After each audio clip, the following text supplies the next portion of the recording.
Hi everybody, I'm Bia, and welcome back to Cardiac Radio for Teens. For those of you who might not know, Cardiac Radio for Teens is a place where teens can come together with other teens to learn about Spiritist teachings and topics in a way that makes more sense to us and is more relatable to us as teenagers in today's society.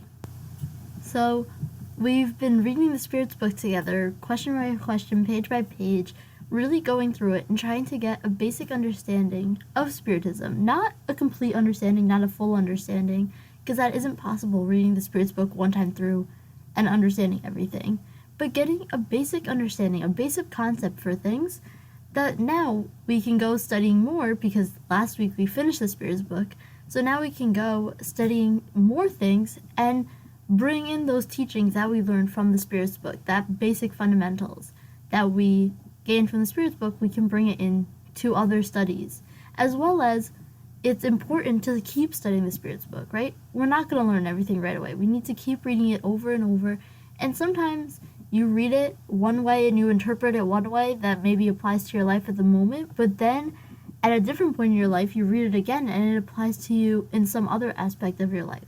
So again, it's not a book that, okay, we finished it, we're going to put it down. We need to keep going back to it, and we will keep going back to it often.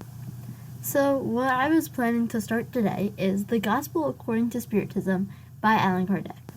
So there's an introduction in the book that I actually find really helpful, so we'll read that and go through that, because some of that information kind of sets the background for everything else, right? Just so we have a little clearer concept of when this is happening, why this is happening, and all of that. But we know that there's the 5 main books that were written by Allan Kardec, with the help of the spirits, of course. And so the first one, the Spirits book, came out in 1857, while the other ones came out, again, in the years until 1868.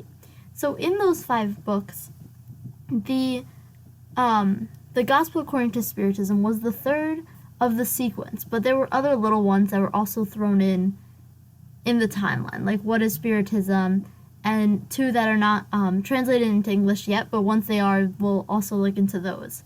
So this one is the third one in that 5-book sequence, and this one is about morals, right? Moral intelligence, because as we talked about a lot in the Spirits book, it's one thing to have just intelligence, right? Like, oh, you know science, you know facts, you know all this stuff, you're smart.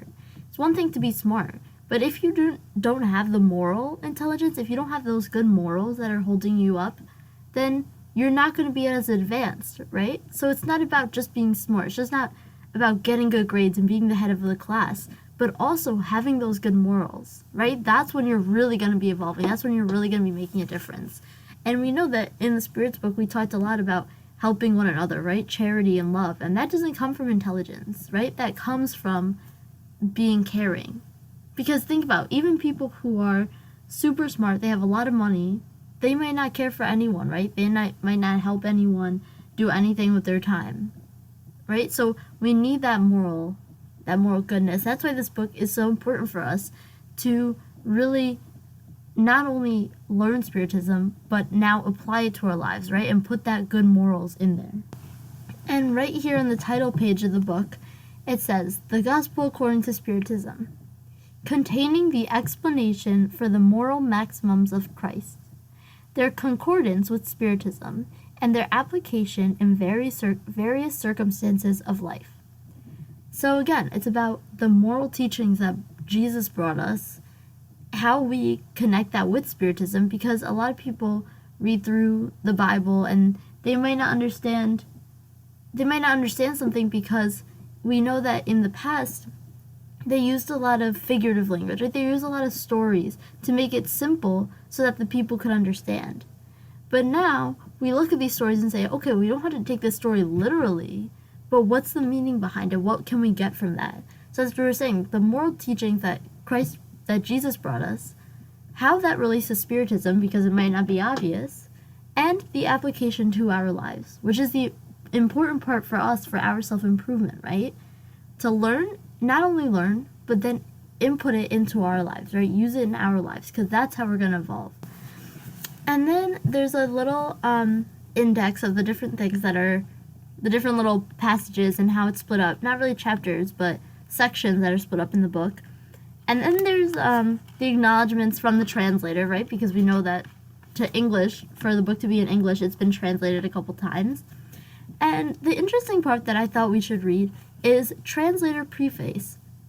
So this, so in the translator acknowledgement, you guys are feel free to read it on your own. But it's just the comments that the translator has, such as "Thank you for allowing me to publish this book" and all of those kind of things. But here in the translator's preface, the translator gives us more detail into this book. So I think this is a good place for us to start so that we are fully aware of what we're getting ourselves into before we jump into the book. So translator's preface. This is no ordinary book. This is not a book that is usually read from cover to cover, afterwards to be placed on a bookshelf and forgotten. This is a book for daily use, for moments of trouble when we feel in need of orientation and guidance. And besides, a bedside book, a book to be constantly on hand, to take with us in our hand luggage when we travel. In other words, this is a book offering something very special to each person who may read and study it.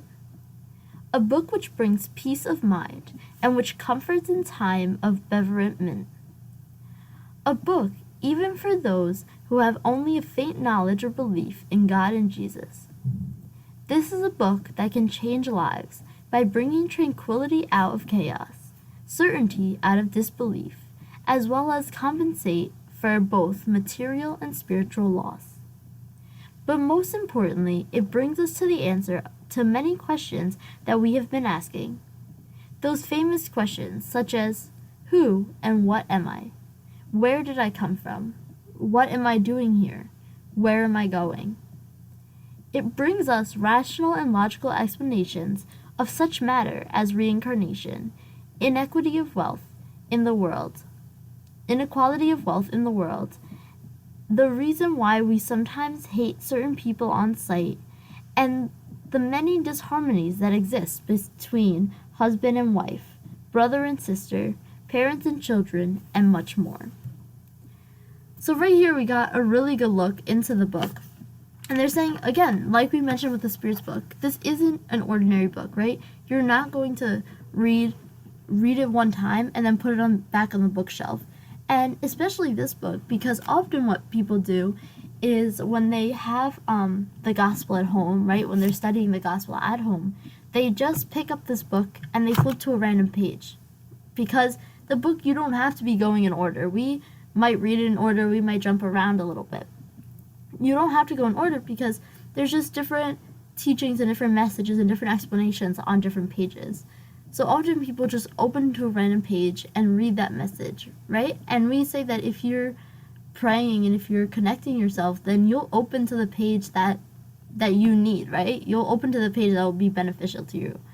So what they're saying here is this isn't a book to just read it one time, cover to back, and then put it on the bookshelf. This is about helping ourselves, right? Exploring ourselves. When we're going through something, we turn to this book and we can find some lessons, find how we can get through that thing that we're going through, right? How we can understand the things we're going through. So like I said, this book is to be at your bedside, to be traveled with you, because it's always there, and it's very helpful to have words of encouragement, words of inspiration when you're going through something, when you're struggling through something. Because as we know, the Spirits book is much more factual, right? It's saying, what's this? How's this? Well, so it's like very like question answer, right?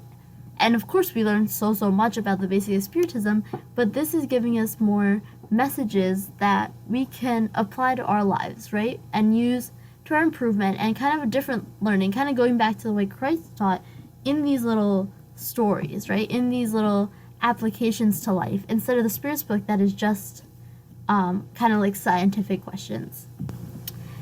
Probably, this book will play its greatest part in helping humanity towards a better understanding of life, and lead man towards spiritual enlightenment through its usefulness and use as readings in churches and study groups. It can also be of great help at times of stress, grief, or when we are at a loss for what to do. To open the book casually after a moment of thought and read at the point where our eyes first fall upon the page. Finally, but certainly not least of it, bring the key to the Bible, parables, and everyday language together with the deep meaning behind the teachings of Jesus. So again, here they touched upon the point that this book, again, you don't have to read in order. When you're going through a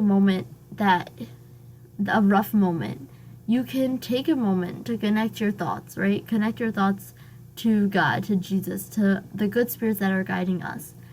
And we open the book randomly, and the first thing that our eyes fall upon, we read that.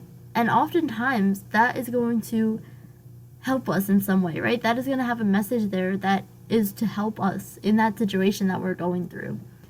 And again, they said, and not least of all, it helps us to understand what is brought in the Bible, right? Because as we know, as Spiritism, we're not disregarding Jesus, right? We completely are following Jesus' teachings and what he brought us. And sometimes people may get confused in the real lessons that he did bring us.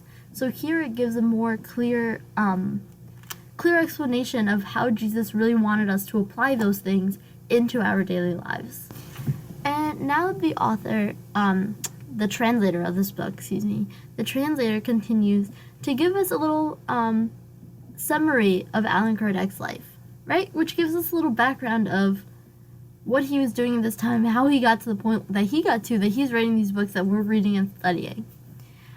So it says, this is the third book of the doctrine as codified by Allan Kardec, whose real name was Hippolyte Léon Denisard Revival. And we offer here a brief biography of this remarkable and dedicated man. He was born in Lyon, France, on October 3rd, 1804, into a family who, for many generations, had been either lawyers or magistrates. He was an intelligent child and was taught high principles of honors and morals by his parents. At an early age, he showed strong inclination toward the sciences and philosophy.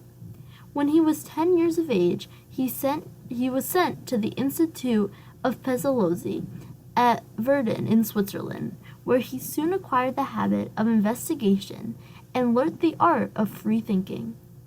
At the age of 14, he began to give free lessons to schoolmates who were less advanced. He became a favorite discipline of Pestalozzi and was much loved by the great man. In 1822, at the age of 18, Hippolyte returned to France. A year later, he took up residence in Paris, and in 1824, he published his first book, entitled A Theoretical and Practical Arithmetic Course.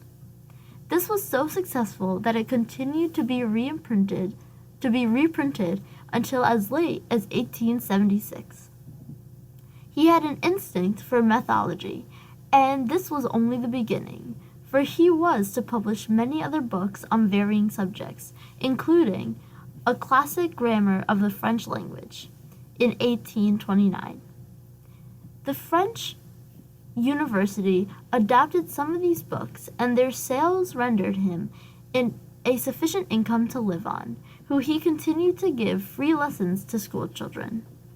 He taught chemistry, mathematics, astronomy, physics, rhetoric, comparative anatomy, and physiology. He spoke fluent Italian and Spanish, had a profound knowledge of German, English, and Dutch, with some knowledge of Latin, Greek, and Gaelic. He also translated a number of books, choosing those that he liked best. These included several by Fénelon, which he translated into German.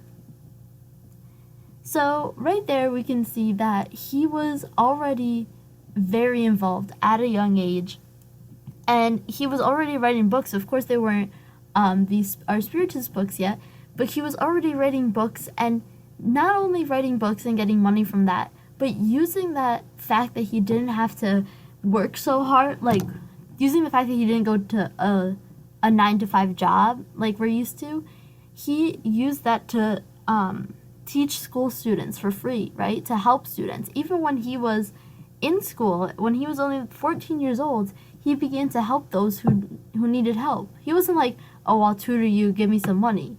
He just helped them because he realized that they were not understanding it as well as he was. So he just started freely tutoring these students. And then he continued to do that even when he was getting money from his books, even when he didn't have to, even though he was getting no money out of it, he was helping these school children. And as we can see, his intellectual intelligence was incredible, right? He knew so many languages, so many subjects, and he was able to teach all these and write books about them. So, it's one thing to say you know it, but when you really write a book about it and study it and all that stuff, you can tell that that person is basically an expert in that field. So there were so many things intellectually that he was advanced in that remark. And then it continues. He married Amelia Gabrielle Boudet on 6th February 1832. She was 9 years his senior, a writer, teacher of fine arts, poetess, and artist. She was a perfect companion and helper, being dedicated and uncomplaining. She played an important part in all of her husband's activities and sustained him through many financial difficulties encountered during his life, and greatly assisted him in his teaching.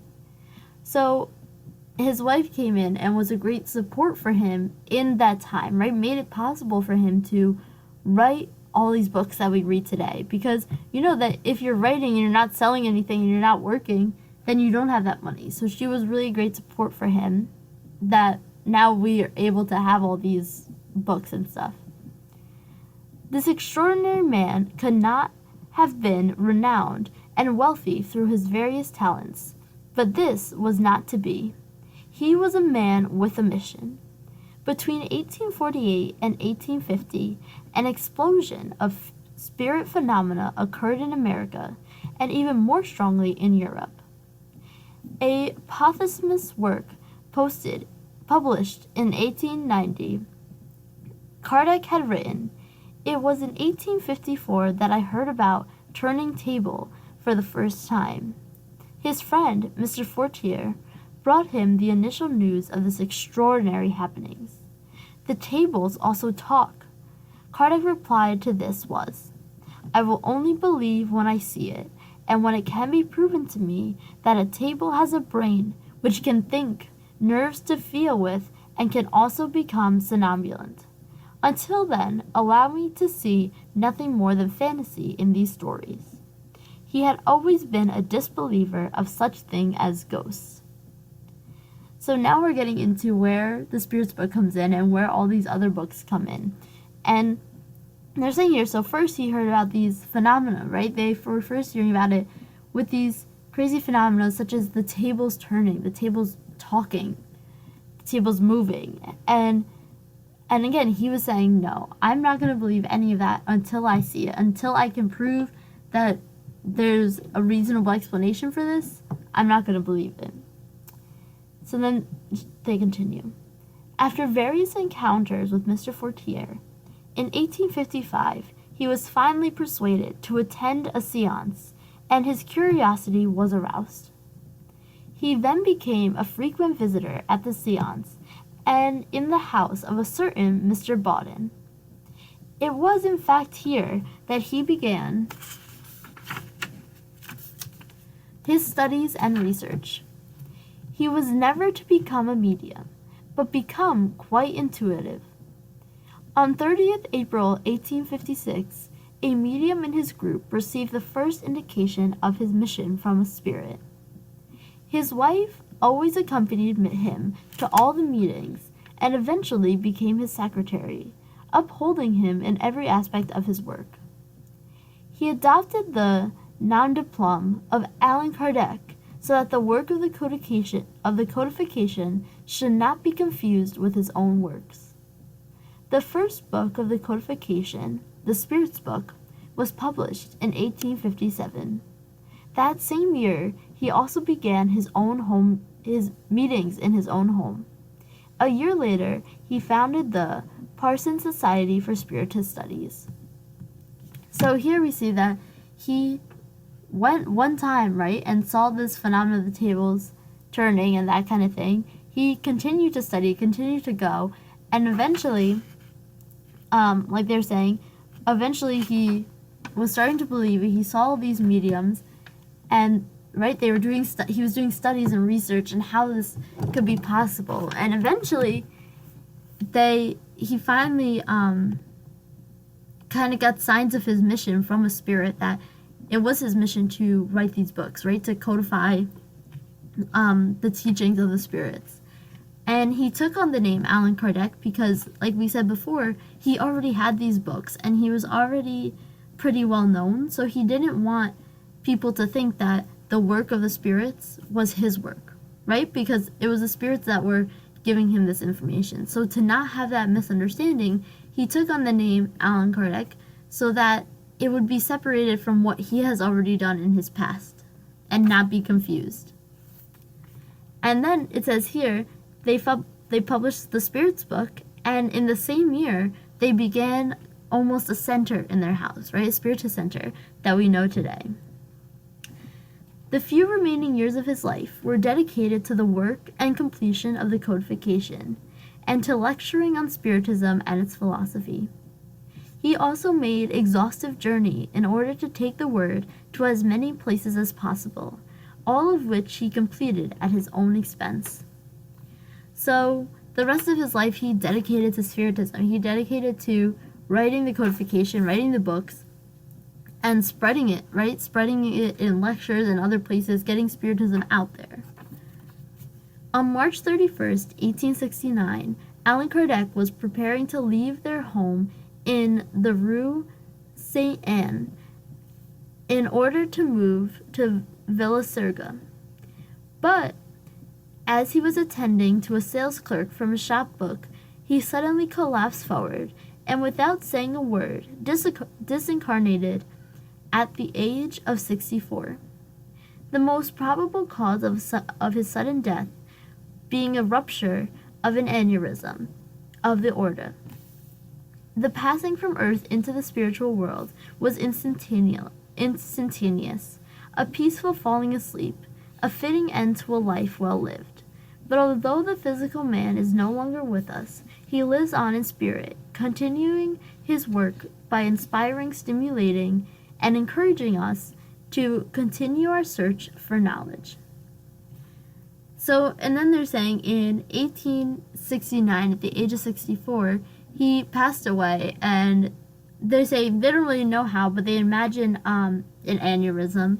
But his transition from our world to spirit world was easy, right? Because he already was so elevated, was already so connected to the spirit world that it was easy, right? Like a peaceful falling asleep, they called it. And again,